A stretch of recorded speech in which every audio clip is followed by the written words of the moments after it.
Një ditë pas vërshimeve që kapluan disa nga fshatrat e komunës së Sarajit, gjithsesi fshatin Bukoviç, Çajlan dhe Semenisht, situata duket se është normalizuar. Kryetari i komunës së Sarajit, Muhamet Elmazi, të cilin televizioni Shenja e takoi në terren, tha se nga këto vërshime janë prekur diku rreth 32 shtëpi, ndërsa shtoi se prej sot deri më 23 shkurt, banorët mund të paraqesin dëmët nga vërshimet. Që në fillimin e sotshëm me Ministrinë e Ekologjisë dhe Drejtorin e Qendrës për Menaxhim me Kriza dhe Inspektoratet Kodër të Komunës Sarajit, mbajtëm një mbledhje për koordinim. Tash jena, siç e shihni edhe vetë në terren, i vizitojmë çdo familje.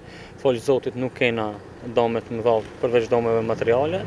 Edhe Komisioni për vlerësim vetëm se është në vendbanimin Bukoviç dhe kanë filluar gjitha procedurat që t'ju dëm shpërblehet banorëve dëmi i bërë prej kësaj fatkeqësie natyrore. Qytetarët e Bukoviçit për televizionin Shenja rrëfejnë për ditën sfiduese dhe kritike që kaluan një ditë më parë dhe për dëmët që u janë shkaktuar si pasojë e vërshimeve. Këto puna është katastrofë.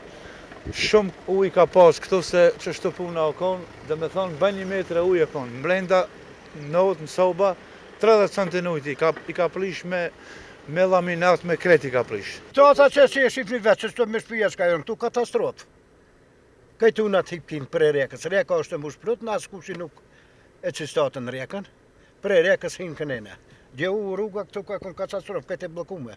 Situata është normalizuar edhe në fshatin Semenisht, ndërsa një banor theksoi se gjatë ditës së djeshme rruga kryesore ka qenë tërësisht e bllokuar. Sot është normale pak situata, dje ish kritike, se kish vërshime shumë të mëdha, kishin banorët këtu rruga nuk kalojte askund.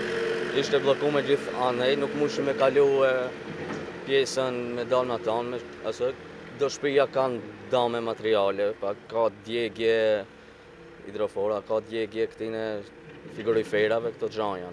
Qytetarët e një zëri ju bëjnë apel institucioneve kompetente që të marrin masa sa më shpejt që një gjë e tillë mos të përsëritet më dhe mos të vijë tek ndonjë fatkeqësi.